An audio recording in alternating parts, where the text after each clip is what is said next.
જય સ્વામિનારાયણ ભક્તો, અમારી યુટ્યુબ ચેનલ ક્રોનિકલ્સ ઓફ સ્વામિનારાયણમાં આપ સૌનું હાર્દિક સ્વાગત છે. આવો માણીએ ભગવાન શ્રી સ્વામિનારાયણના ભક્ત રત્નો પૈકી સત્સંગ પ્રચારક ભક્ત એવા વંથલીના કલ્યાણભાઈનું આખ્યાન શરૂ કરતા પહેલા આપ સૌ અમારી સાથે ક્યાંથી આ આખ્યાનનો લાભ લેવા જોડાયા છો તે કોમેન્ટ સેક્શનમાં અમને જરૂરથી જણાવશો. આપના પ્રતિભાવો અમને મહારાજ તથા તેમના આશ્રિત સંતો ભક્તોના આવા જ દિવ્ય અને કલ્યાણકારી પ્રસંગો નિયમિત રીતે આપ સુધી પહોંચાડવાની પ્રેરણા આપતા રહે છે. સોરઠ પ્રદેશમાં વંથલી ગામે કડવા કણબી ભક્ત કલ્યાણભાઈ રહેતા હતા. તન મન ધનથી સર્વ પ્રકારે સત્સંગની સેવા કરવી એ એમનું મુખ્ય અંગ હતું. વધારેમાં વધારે જીવો કઈ રીતે ભગવત પરાયણ બને અને સ્વામિનારાયણ ભગવાનના આશ્રિત થાય એવો એમને ખાસ આગ્રહ હતો. મન વચન અને દેહ કરીને કોઈ પણ ભોગે સત્સંગની વૃદ્ધિ કરવી એવી એમની ખાસ રુચિ હતી. ભજન સ્મરણ ધ્યાન કથા વાર્તા કીર્તન અને સેવા દ્વારા વિશુદ્ધ બની મૂર્તિનો સાક્ષાત્કાર પ્રાપ્ત કરવો એ કલ્યાણભાઈના જીવનનું મુખ્ય ધ્યેય હતું. તેઓ પ્રત્યેક ક્રિયામાં પણ સતત સાવધાનીથી ભગવાનની અખંડ સ્મૃતિ રાખતા.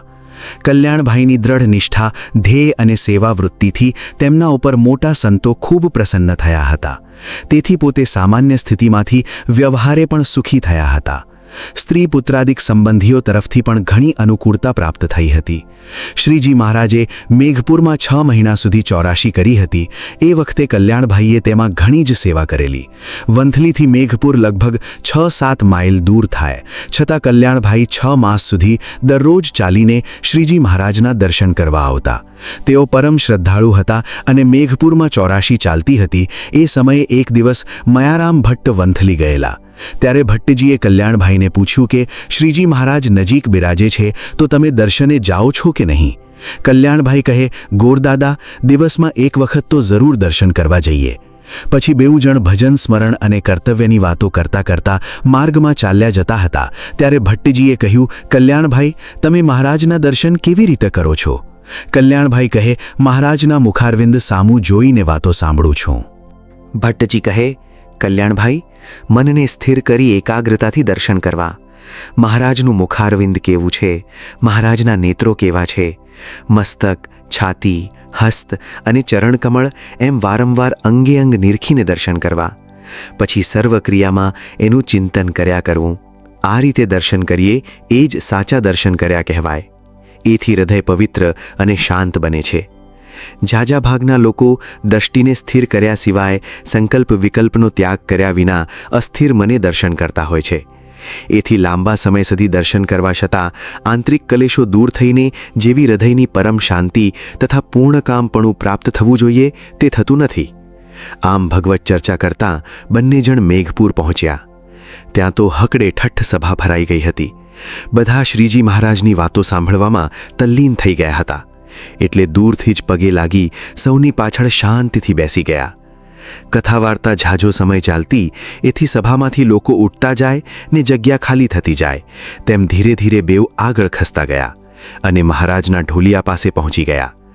આ રીતે બંને જણને પ્રેમપૂર્વક દર્શન કરતા જોઈ શ્રીજી મહારાજ સામું જોઈ કહેવા લાગ્યા, જેવા દર્શન કરવા જોઈએ તેવા આ 2 જણાએ કર્યા. શાસ્ત્રમાં જેમ દર્શન કરવાની રીત લખી છે તેવી રીતે દર્શન આ 2 જણાએ કર્યા. અંગે અંગ નિરખીને દર્શન કરવા જોઈએ તેવા દર્શન આ 2 જણાએ કર્યા. આ રીતે શ્રીજી મહારાજ પ્રસન્ન થઈને 3 વખત બોલ્યા. ત્યાં કલ્યાણભાઈને દિવ્ય દ્રષ્ટિ થઈ ગઈ. પછી તો જ્યાં જુએ ત્યાં પ્રત્યક્ષ મૂર્તિ દેખાવા લાગી. જ્યારે સ્મરણ કરે ત્યારે તત્કાળ મૂર્તિના દર્શન એમને થતા હતા. તો પણ સત્સંગની દરેક પ્રકારની સેવા ઘણા ઉમંગથી કરતા. એક વખત શ્રીજી મહારાજ વંથળીમાં કલ્યાણભાઈને ઘેર પધાર્યા હતા. એમણે ભાવપૂર્વક બ્રહ્મચારી પાસે થાળ કરાવ્યો અને મહારાજને પ્રેમથી જમાડ્યા.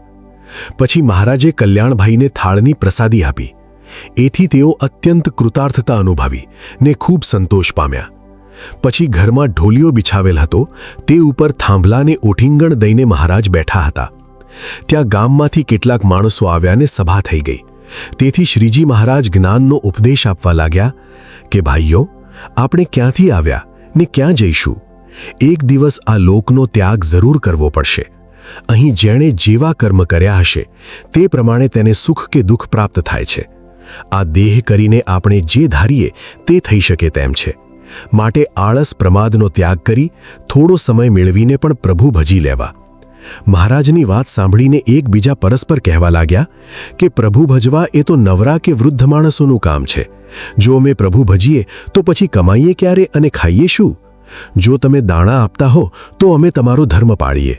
ત્યારે મહારાજ કહે, કલ્યાણભાઈ, આ કોઠીનું સાણું ખોલો. કલ્યાણભાઈએ તુરત જ ઊભા થઈને કહ્યું કે મહારાજ, આ કોઠી ખાલી છે. હાલમાં અનાજનો પાક બહુ ઓછો થાય છે. મહારાજ કહે, અમે કહીએ છીએ તમે કોઠીનું સાણું ખોલી નાખો. પછી કલ્યાણભાઈએ સાણું ખોલ્યું, ત્યાં તો બાજરાનો મોટો ઢગલો થઈ પડ્યો. મહારાજ કહે, લ્યો, હવે જેને જેટલા જોઈએ તેટલા દાણા લઈ જાઓ અને અમારા ધર્મ નિયમ પાળજો. આ ચમત્કાર જોઈને તે લોકો આશ્ચર્ય પામ્યા અને બોલ્યા કે તમે તો ભગવાન છો, તે પળમાં ચાહો તે કરો, પણ અમારાથી તમારા ધર્મ નિયમ પળાય નહીં. એમ કહી સૌ ઘેર ગયા. આ પ્રમાણે મહારાજે કલ્યાણભાઈને ઘેર ચમત્કાર જણાવ્યો હતો અને જે થાંભલાને ઉઠીંગળ દઈને મહારાજ બેઠેલા તે પ્રસાદીનો થાંભલો હાલ વંથલીના મંદિરમાં સૌને દર્શન થાય તેમ રાખેલો છે. શ્રીજી મહારાજના ચમત્કારથી નવાઈ પામીને ગામ લોકો ગયા પછી શ્રીજી મહારાજે કલ્યાણભાઈ આગળ વાત કરી કે માણસ ગમે તેવા ચમત્કાર જુએ છતાં પ્રથમથી પડી ગયેલી ટેવો છોડી જીવનનો પલટો કરી શકતો નથી. જીવનનો ઢાળ ફેરવવો એ તો બહુ આકરું કામ છે. આગ્રહપૂર્વક પ્રેમ ભાવથી સતત ઉપદેશ આપી સત્સંગના શુભ સંસ્કારોનો પ્રચાર કર્યા કરે તેના ઉપર ભગવાન બહુ જ પ્રસન્ન થાય છે. આ પ્રકારની ફક્ત વાતચીત ઉપરથી જ શ્રીજી મહારાજની શી રુચિ છે એ કલ્યાણભાઈએ ચોક્કસ કરી લીધું અને તે પ્રમાણે વર્તવાનું પોતે શરૂ કરી દીધું. માણસ જિંદગીમાં ઘણું જાણે, જુએ ને સાંભળે છે અને અનેક શાસ્ત્રો તથા મહાપુરુષોને શ્રવણ કરે છે, પરંતુ એ બધાનું રહસ્ય શું છે? મોટા પુરુષો શું કરાવવા ઈચ્છે છે તેનું અનુસંધાન સતત રહેતું નથી, એટલે એમની રુચિ પ્રમાણે વર્તી શકાતું નથી. પ્રત્યેક બાબતમાં મૂળ હેતુને યથાર્થપણે જાણવો અને પૂજ્ય પુરુષોની રુચિ પ્રમાણે નિરંતર વર્તવું એ અતિ અઘરી વાત છે. વિના કહ્યો મોટાની રુચિ શું છે એ જાણી લઈને એ મુજબ વર્તવું તો અતિ કઠિન કાર્ય છે. પરંતુ કલ્યાણભાઈએ પોતાનું કામકાજ ગૌણ કરીને શ્રીજી મહારાજની રુચિ પ્રમાણે સત્સંગ પ્રચારનું કાર્ય મુખ્યપણે સ્વીકારી લીધું હતું. તેઓ જે કોઈ પોતાના સંબંધમાં આવે તેને સત્સંગની વાતો કરતા. ખેડૂત લોકો સીમમાં કોઈ કોષ ચલાવતા હોય, કોઈ હળ કે સાતી ચલાવતા હોય, તો કોઈ ખેતર કે વાડીમાં નીંદવું, ગોળવું, પાણી વાળવું, રખોપવું વગેરે ખેતી સંબંધી કામ કરતા હોય. તેની સાથોસાથ ફરીને અને તેના કામમાં દરેક રીતે સાથ આપીને પણ કલ્યાણભાઈ નીતિ, ધર્મ અને ભગવદ્ ભક્તિ સંબંધી વાતો કરતા. એમની વાતો સાંભળવામાં લોકોને બહુ રસ પડતો, કારણ કે ખેતી બાબત કેટલીક સલાહ સૂચન મળે, કામકાજમાં પૂરતી મદદ મળે અને વળી શ્રેષ્ઠ વાતો સાંભળવા મળે. ઉપરાંત કોઈ વખતે ઉછીનો ઉધારે આર્થિક મદદ જોઈતી હોય તો તે પણ તત્કાળ વગર વ્યાજે મળતી, એટલે લોકો એમના તરફ સહેજે આકર્ષાતા હતા. આ રીતે કલ્યાણભાઈએ ઘણા લોકોને સત્સંગ કરાવ્યો હતો. ઉનાળા કે ચોમાસાના સમયમાં ખેડૂત લોકોને જે સમયે કામ ઓછું હોય ત્યારે કલ્યાણભાઈ લોકોને ઘેર જઈને અથવા ગામના ચોરા વગેરે કોઈ પ્રસિદ્ધ સ્થળે જઈને તેમની સાથે વ્યવહારિક વાતોચીતોથી સ્નેહ સંબંધ બાંધી મંદિરમાં બોલાવી લાવે. પછી મંદિરમાં સારા સારા કીર્તનો અને કથા વાર્તા કરી પ્રસાદ પાણી આપીને લોકોના દિલમાં સત્સંગ તરફ સદ્ભાવના જાગૃત થાય તેવા બધા ઉપાયો તેઓ પોતાના અંગત ખર્ચથી કરતા. સાધુ સંતો આવે ત્યારે એમની કથા વાર્તા સાંભળવા માટે ગામના પ્રતિષ્ઠિત લોકોને હર વખત બોલાવી લાવતા.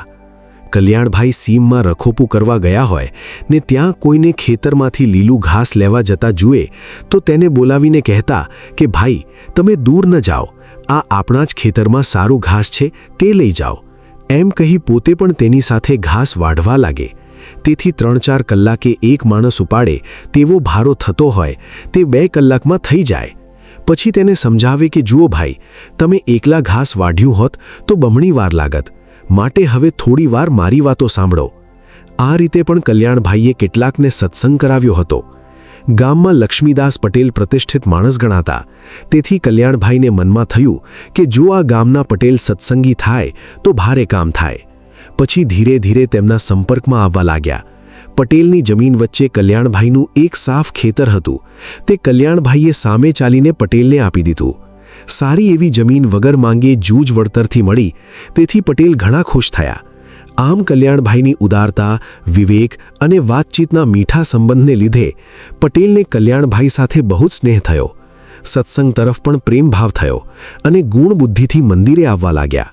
પછી સાધુઓના યોગમાં આવતા સદ્ગુરુ ગુણાતીતાનંદ સ્વામીના હાથે લક્ષ્મીદાસ પટેલને સત્સંગના વર્તમાન ધરાવી કંઠી બંધાવી અને ધીરે ધીરે ચુસ્ત સત્સંગી કર્યા. એ લક્ષ્મીદાસ પટેલના સુપુત્ર લાલજી પટેલ પણ પિતાથી વધે એવા ભારે શ્રેષ્ઠ સત્સંગી હતા. હાલમાં તેમના પૌત્ર પદમશી પટેલ પણ સૌરાષ્ટ્રના સત્સંગમાં સુપ્રસિદ્ધ સત્સંગી ગણાય છે. ભક્તરાજ કલ્યાણભાઈ વ્યવહારે સુખી હતા. એથી ખેતીકામ કરાવવા માટે કાયમ 1 કે 2 સાથી રાખતા તથા જરૂરિયાતના સમયે વિશેષ મજૂરો રાખીને પણ કામ કરાવતા. સાથી કે મજૂરો સાથે પણ તેઓ સગા દીકરાના જેવો સંબંધ રાખતા. ખાવા પીવા વગેરેમાં કોઈ જાતનો ભેદભાવ રાખતા નહીં. સાથી કે મજૂરોને સત્સંગના શુભ સંસ્કારો પડે તેવી વાતો કરી હોકા, બીડી, તમાકુ વગેરે વ્યસનો છોડાવતા અને તામસ દેવી દેવતાની ખોટી માન્યતાઓ તથા ભૂત પ્રેત, ભૂવા ભરાડી વગેરેના વહેમથી લોકોને બચાવી તેમને ધર્મપરાયણ બનાવતા હતા. કોઈ માણસ પ્રથમ ગમે તેવો દુરાચારી, વ્યસની કે દુર્મતિવાળો હોય પણ એ જો કલ્યાણભાઈને ત્યાં 1-2 વર્ષ નોકરી કરે તો એ જરૂર ચુસ્ત સત્સંગી બની જતો. એવી એમની ઉદારતા તથા સતત આગ્રહ અને ખંતપૂર્વક સત્સંગ વૃદ્ધિની અતિ ઉત્કટ ભાવના હતી. કલ્યાણભાઈએ આવા પ્રબળ પુરુષાર્થથી પોતાની જિંદગીમાં 15 જેટલા પોતાના જ સાથી કે નોકરો વગેરેને સદુપદેશ આપી સંસાર ત્યાગ કરાવી જૂનાગઢ મંદિરમાં સાધુઓ કરાવ્યા હતા. કલ્યાણભાઈની આ રીતે સર્વ પ્રકારે જીવનભર એકધારી અતિ ઉચ્ચ સ્થિતિ જોઈને સદ્ગુરુ શ્રી ગુણાતીતાનંદ સ્વામી સત્સંગીઓ આગળ કલ્યાણભાઈની હર વખત પ્રશંસા કરતા.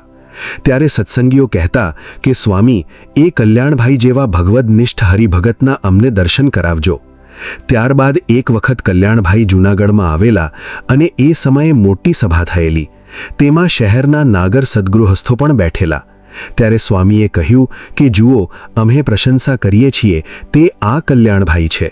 ત્યારે કલ્યાણભાઈને ખેડૂતના વેશમાં જાડાને જરા મેલા કપડામાં જોઈ નાગર ગૃહસ્થોમાંથી કેટલાક તેમના તરફ સૂડ બતાવી પોતાના કપડાં સંકોચવા લાગ્યા. આ જોઈને ગુણાતીતાનંદ સ્વામીએ કહ્યું કે ભાઈ, એમના કપડાનો પવન લાગશે તો પણ તમે પવિત્ર થઈ જશો. કપડાં મેલા હોય કે ઉજળા તેની તમે માનો છો તેવી કંઈ વિશેષતા નથી. કપડાને ઉજળા દેખાડીએ અને બોલીચાલીમાં વિવેક બતાવીએ પણ ફક્ત એટલાથી જ મનુષ્ય જીવન સફળ બની જતું નથી. જાડાને મેલા કપડાવાળા ગામડિયા લોકોમાં જે મનની પવિત્રતા અને કર્તવ્યનિષ્ઠા હોય છે એ સૂક્ષ્મને સફેદ વસ્ત્રધારી રહેલા જનોમાં ભાગ્યે જ જોવામાં આવે છે. ગુજરાતના એક સત્સંગીના મનમાં બહુ જ અશાંતિ રહ્યા કરતી હતી. ઘણા ઉપાયો કર્યા પણ શાંતિ થતી ન હતી. કોઈ સત્સંગીએ કહ્યું કે ભાઈ, તમે જૂનાગઢ જઈ સદ્ગુરુ શ્રી ગુણાતીતાનંદ સ્વામીના દર્શન સમાગમ કરશો તો જરૂર સારું થઈ જશે. આથી એ ભાઈ જૂનાગઢ આવ્યા ને સ્વામીને બધી વાત કહી. ત્યારે સ્વામીએ કહ્યું, તમે અહીં 1 માસ રહી કથા વાર્તા સાંભળશો એટલે બધું ઠીક થઈ જશે. સ્વામીએ તેને 8 દિવસ સુધી કથા વાર્તા સંભળાવી પણ તેનું હૃદય વિષયોથી અત્યંત વિક્ષેપ પામીને તપી ગયેલું હતું. તેથી શાંતિ થઈ નહીં. એટલે તેણે વિચાર કર્યો કે સ્વામીએ 1 માસ રહેવાનું કહ્યું છે પણ કંઈ વિક્ષેપ તો ઓછા થતા નથી, તો થોડા દાહડા નજીકની પંચતીર્થીના ગામડાઓ છે ત્યાં દર્શન કરી આવું. ત્યાં મહિનો પણ પૂરો થઈ જશે. પછી તેણે આ વાત સ્વામીને કહી. સ્વામીએ ખૂબ સમજાવી રોકાવા કહ્યું પણ તેનું મન વિક્ષેપરૂપી અગ્નિથી તપી ગયું હતું. એથી વાત મનાણી નહીં. સ્વામીએ કહ્યું, ભલે પંચતીર્થી કરવા જાઓ. પછી તે ભાઈ પ્રથમ વંથળી ગયા. ત્યાં કલ્યાણભાઈએ તુરત જ અંતર્યામીપણે કહી દીધું કે તમે સ્વામીનો સમાગમ મૂકી અહીં આવ્યા એ મોટી ભૂલ કરી છે. મોટા પુરુષોના વચનમાં દ્રઢ વિશ્વાસ રાખી તે કહે તેમ કરવાથી અનંત જન્મના પાપ, દુઃખ અથવા વાસના બળીને ભસ્મ થઈ જાય છે. તમે જો 1 માસ બરાબર કાળજી રાખી કથા વાર્તા સાંભળશો તો વિક્ષેપ દૂર થઈ સદાને માટે પરમ શાંતિ થઈ જશે. આ રીતે કલ્યાણભાઈની બળભરી વાતોથી પેલા સત્સંગી તુરત જ પાછા જૂનાગઢ આવ્યા અને 1 માસ પર્યંત સ્વામીનો સમાગમ કરી શાશ્વત શાંતિ મેળવી પરમ સુખી થયા. સદ્ગુરુ શ્રી ગુણાતીતાનંદ સ્વામીની વાતોમાં બીજા પ્રકરણની 48મી વાત છે તે આ હરિભક્તને ઉદ્દેશીને લખાણી છે. સ્વામીએ વાત કરી, જે 1,00,000 મણ લોઢાની લોઢી ધગી હોય તેના ઉપર 1-2 પાણીના ઘડા ઢોળીએ તેણે કરીને ઠરે નહીં ને ઠારવી હોય તો ગંગાના ધરામાં લઈને નાખીએ તો 10-15 દિવસ સુધી તે હવેલી જેવડી છોડ્યું ઉછળે ત્યારે માંડ માંડ ઠરે. તેમ પંચ વિષય કરીને જીવ ધગી જાય છે ને તે 1-2 દિવસ રહીને જાણે જે ઠાડો થઈ જાઉં એમ ઠાડો થાય નહીં ને જેને ઠાડો કરવો હોય તેણે તો 10-15 દિવસ સુધી તો ફેર ચડ્યો હોય તે ઉતરે ત્યારે માહી વાત પેસે પછી ઠાડું થાય છે. સદ્ગુરુ ગુણાતીતાનંદ સ્વામી જેવા સમર્થ મહાપુરુષ પણ મંદિરના વ્યવહાર સંબંધી કેટલીક વિચારણા કલ્યાણભાઈ સાથે કરતા. ઘણીવાર કાગળપત્રથી પણ કલ્યાણભાઈને પૂછતા. આ સંબંધમાં જાણવા જેવો એક પ્રસંગ છે. શ્રીજી મહારાજના દીક્ષિત રામદાસ નામે એક સેવાભાવી સંત ગઢપુર રહેતા હતા. માંદા અને વૃદ્ધ સંતોની સેવા તેઓ બહુ જ પ્રેમથી કરતા. રાત્રિ દિવસ બીમાર સંતો પાસે હાજર રહેતા. ઘણીવાર પણ દૂર ગયા વિના તેઓ માંદા સંતોની પરિચર્યા કરતા. હર વખત રુચિ પ્રમાણે ખાવા પીવાનું કરી આપવું, કપડાં ધોવા, પગ દબાવવા તથા વૃદ્ધ સંતો પાસે બેસીને કથા કીર્તનો કરવા વગેરેમાં જ એમને સમય વ્યતીત થતો. જ્યારે ગઢપુરમાં મંદિર થતું હતું ત્યારે નાના મોટા સર્વે સંતો સેવા કરતા. ઘેલા નદીમાં જુદે જુદે સ્થળે કાળા પથ્થરની ખાણો કરી હતી. સવાર સાંજ સાધુઓ જ્યારે નહાવા જાય ત્યારે એક પથ્થર માથે ઉપાડી લાવતા. રામદાસ સ્વામીને માંદા સંતોની પાસે સતત હાજર રહેવું પડતું. તેથી મંદિરની બીજી કોઈ સેવા થતી નહીં. પણ એમના મનમાં કાયમ એમ રહ્યા કરતું કે સૌ સંતો સેવા કરી શ્રીજી મહારાજની પ્રસન્નતા મેળવે છે અને હું કંઈ સેવા કરી શકતો નથી. પછી એક દિવસ રામદાસ સ્વામી રાત્રિના 2 વાગ્યાના સુમારે જાગી ઘેલામાંથી એક પથ્થર માથે ઉચકીને લાવ્યા. તે પથ્થર અક્ષર ઓરડીની નજીક ચોકમાં એક બાજુ ફેંક્યો. તેના અવાજથી શ્રીજી મહારાજ જાગી ગયા ને બહાર આવી પૂછ્યું, એ કોણ છે? ત્યારે તે સંત કહે, એ તો હું રામદાસ છું. મહારાજ કહે, અત્યારે શું કરો છો? ત્યારે તેમણે કહ્યું, હું માંદા સંતોની સેવામાં રહું છું. તેથી સૌની પેઠે મંદિરની સેવા મારાથી થઈ શકતી નથી. માટે અત્યારે ઘેલેથી એક પથ્થર લઈ આવ્યો છું. આ રીતની તેમની વાત સાંભળીને શ્રીજી મહારાજે રામદાસજીને પોતાની નજીક બોલાવ્યા અને અત્યંત પ્રસન્ન થઈને તેમના માથા ઉપર 2 હાથ મૂક્યા તથા બાથમાં લઈને ખૂબ પ્રેમથી ભેટ્યા અને બોલ્યા કે તમારા ઉપર તો અમે બહુ પ્રસન્ન છીએ. કંટાળ્યા વગર રાત્રિ દિવસ હાજર રહીને માંદા તથા વૃદ્ધ સાધુઓની સેવા કરવી એ સર્વશ્રેષ્ઠ કામ છે. તે તમે બહુ જ ભાવપૂર્વક ઉત્સાહથી કરો છો એટલે અમે ઘણા રાજી છીએ. એ રામદાસ સ્વામી સદ્ગુરુ શ્રી ગોપાળાનંદ સ્વામીની આજ્ઞાથી જૂનાગઢમાં રહેતા હતા. તેમને સદ્ગુરુ શ્રી ગુણાતીતાનંદ સ્વામીએ એક વખત વંથળી કલ્યાણભાઈને કાગળ આપવા માટે મોકલ્યા અને કહ્યું કે જાતા આવતા ભજન કરજો. સ્વામીની આજ્ઞા પ્રમાણે રામદાસજી જતા આવતા એકાગ્ર વૃત્તિથી અખંડ ભજન કરતા કરતા વંથળી કલ્યાણભાઈને કાગળ આપીને પાછા આવ્યા. એટલામાં મૂર્તિનો સાક્ષાત્કાર થઈ ગયો. સદ્ગુરુ શ્રી ગુણાતીતાનંદ સ્વામી કહેતા કે અમે ક્રિયા કરાવીએ તેમાં ભગવાન ભેળા આપીએ છીએ. તેનું આ એક દૃષ્ટાંત છે. એકવાર રઘુવીરજી મહારાજ જૂનાગઢ પધાર્યા ને રાધારમણ દેવના દર્શન કરીને સભામાં પાટ ઉપર બિરાજમાન થયા ને સ્વામી વગેરે સૌ સંત મળ્યા ને સત્સંગી સર્વે પગે લાગ્યા ને સભામાં રઘુવીરજી મહારાજે વાતો કરી. પછી ઉતારે પધાર્યા ને પોતે નાહી ખીચડી તથા બાટી બનાવીને જમ્યા.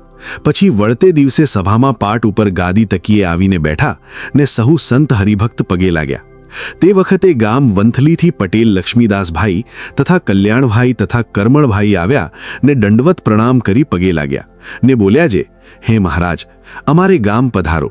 ત્યારે રઘુવીરજી મહારાજ કહે, ગુણાતીતાનંદ સ્વામીને કહો. ત્યારે સ્વામી બોલ્યા જે, મહારાજ, ત્યાં તો પધારવું જોશે. ત્યારે મહારાજ કહે, તમે પણ સર્વે સંત સાથે લો. પછી તૈયાર થઈને સહુ વંથલીએ ગયા ને પટેલને ઘેર ઉતર્યા ને સૌ હરિભક્તે મળીને રસોઈ દીધી. પછી વળતે દિવસે ચાલવાની તૈયારી કરી ત્યારે સૌ હરિજનો તાણ કરવા માંડ્યા. ત્યારે મહારાજ કહે, તમે ગરીબ છો તેથી હવે નહીં રોકાઈએ. ત્યારે કલ્યાણભાઈ તથા પટેલ લક્ષ્મીદાસ બોલ્યા જે, અમને ગરીબ ક્યાં સુધી રાખવા છે? પછી મહારાજ રોકાણા. પછી બીજે દિવસે પટેલ લક્ષ્મીદાસે એકલા દૂધપાક પૂરીની રસોઈ દીધી. તે સહુ સંત હરિજન જમ્યા ને રઘુવીરજી મહારાજે જમીને પ્રસાદીનો થાળ પટેલને ઘેર મોકલાવ્યો ને કહ્યું જે, હે પટેલ, તમારા દીકરા લાલને અમારી પ્રસાદી જમાડજો. ત્યારે પટેલ લક્ષ્મીદાસે જમીને પોતાના દીકરાને તથા કુટુંબ બધાને પ્રસાદી જમાડીને પછી મહારાજને ઉતારે આવીને મહારાજને પગે લાગ્યા ને પોતાના દીકરાને પણ પગે લગાડ્યા. ત્યારે મહારાજે તે લાલ પટેલને માથે હાથ મેલ્યા ને કહ્યું, પટેલ, આ તમારા દીકરા સારા બુદ્ધિવાળા થશે ને તમારી પટલાઈ પણ તે કરશે. એમ આશીર્વાદ દઈને વળતે દિવસે ગામ ભાડેર પધાર્યા ને સાથે પટેલ લક્ષ્મીદાસ પણ ગયેલા. ત્યાં 2 દિવસ રોકાણા ને પટેલને કહ્યું, હવે અમારે ગણોદ જાળિયા જાવું છે, માટે તમે પાછા વળો. અમે તમારી ઉપર બહુ રાજી છીએ ને સ્વામી પણ રાજી છે, એમ કહી પટેલને પાછા મોકલ્યા ને પોતે ગણોદ ગયા ને મહારાજના આશીર્વાદથી વંથલીના પટેલ લક્ષ્મીદાસના ઘરમાં લક્ષ્મીનો વધારો થયો. મહામુક્ત કલ્યાણભાઈએ દેહ ત્યાગ કરવાના સમયે અગાઉથી સૌ સગા સંબંધીઓને સત્સંગ દ્રઢ રાખવાની ભલામણ કરી. અમુક દિવસે હું ધામમાં જઈશ એમ પ્રથમથી કહેલું. પછી જુઓ, શ્રીજી મહારાજ અને સંતો વિમાન લઈને મને તેડવા પધાર્યા છે. તેમની સાથે હું ધામમાં જાઉં છું. જય સ્વામિનારાયણ. આમ કહીને સંબત 1928ની સાલમાં અક્ષરવાસી થયા. એ કલ્યાણભાઈના દેવજીભાઈ, શામાભાઈ અને ડાહ્યાભાઈ એમ 3 દીકરા હતા. તેઓ બધા પણ ઘણા જ ઉત્તમ સત્સંગી હતા. સત્સંગમાં અને સમાજમાં તેમની બહુ જ પ્રતિષ્ઠા હતી. એમણે અગ્રેસર રહીને જૂનાગઢની નજીકમાં ઈવનગર અને નવગામ એ 2 ગામ વસાવ્યા. વંથળી, નવગામ અને ઈવનગર એમ 3 ગામમાં કલ્યાણભાઈની પરંપરામાં ઘણો સારો સત્સંગ છે. કલ્યાણભાઈના 3 સુપુત્રોમાં સૌથી નાના ડાહ્યાભાઈ એ તો ઉત્તમ સ્થિતિવાળા એકાંતિક ભક્ત હતા. પ્રથમથી જ એમણે વ્યવહાર સંબંધી કામકાજમાં ચિત્ત દીધું જ ન હતું. આખી જિંદગી મંદિરમાં બેસીને અખંડ ધ્યાન ભજન કર્યું હતું. કોઈ મહાન તપસ્વી ઋષિમુનિના જેવી તપપ્રધાન નમ્રતાપૂર્ણ એમની ભક્તિ નિષ્ઠા જોઈને ભલભલાનો પણ ગર્વ ગળી જતો. આહાર, નિદ્રા વગેરેને જીતી, ઇન્દ્રિયો, અંતઃકરણની ક્રિયાઓને દબાવીને વર્તતા અને પોતાને બ્રહ્મરૂપ માની સદા ભગવત પરાયણ રહેતા. એ ડાહ્યાભાઈ રાત્રિએ પગ લાંબો કરીને સૂતા નહીં, થાંભલાને ટેકે બેસી ધ્યાન ભજન કરતા. લગભગ 12 વાગ્યા પછી જ્યારે બહુ નિદ્રા આવવા માંડે ત્યારે ત્યાં બેઠા બેઠા જ નિદ્રા કરી લેતા. ગાદલું, ગોદડું વગેરે ક્યારેય વાપરતા જ નહીં. ફક્ત હાથ વણાટની એક જાડી પછેડી રાખતા. તે બહુ ટાઢ વાહે ત્યારે ઓળતા. સંવત 1948ની સાલમાં ગઢડાના યજ્ઞ મહોત્સવ પછી આચાર્ય શ્રી વિહારીલાલજી મહારાજે વડતાલમાં સત્સંગી જીવનનું પારાયણ કરાવ્યું હતું. એ પ્રસંગે ગઢડા, જૂનાગઢ વગેરે મંદિરોના મુખ્ય સદ્ગુરુઓને વડતાલ તેડાવ્યા હતા. તે પ્રસંગે જૂનાગઢના સુપ્રતિષ્ઠિત સદ્ગુરુ સ્વામી બાલમુકુંદાસજી વડતાલ ગયેલા. સાથે વંથળીના ડાહ્યાભાઈ પણ દર્શન કરવા ગયા હતા. સ્વામી બાલમુકુંદાસજી તથા ગઢડાના સદ્ગુરુ સ્વામી રામચરણદાસજી વગેરે સંતો સભામંડપના બીજે માળે ઉતર્યા હતા. તેમાં એક તરફ સાધુઓના આસનો હતા અને તેની સામે એક થાંભલે ડાયાભાઈનું આસન રાખ્યું હતું. તેમના માટે કોઠારીએ ગાદલું ગોદડું મોકલ્યું હતું, પણ ડાયાભાઈએ તો તેને વીંટો કરીને ઓઠીંગણે મૂકી રાખ્યા હતા. સ્વામી રામચરણદાસજી વૃદ્ધ સંત હતા. એથી રાત્રિના 3-4 વાર લઘુ કરવા ઉઠતા. સ્વામી જ્યારે ઉઠતા ત્યારે ડાયાભાઈને માળા ફેરવતા જુએ, પણ ક્યારે લાંબો પગ કરીને સૂતેલા જોયા નહીં. આમ એમણે 8 દિવસ સુધી હંમેશા જોયું. ત્યારે એક દિવસ સ્વામી રામચરણદાસજીએ સ્વામી બાલમુકુંદાસજીને પૂછ્યું કે સ્વામી, તમારી સાથે આ હરિભક્ત છે તે કયા ગામના છે?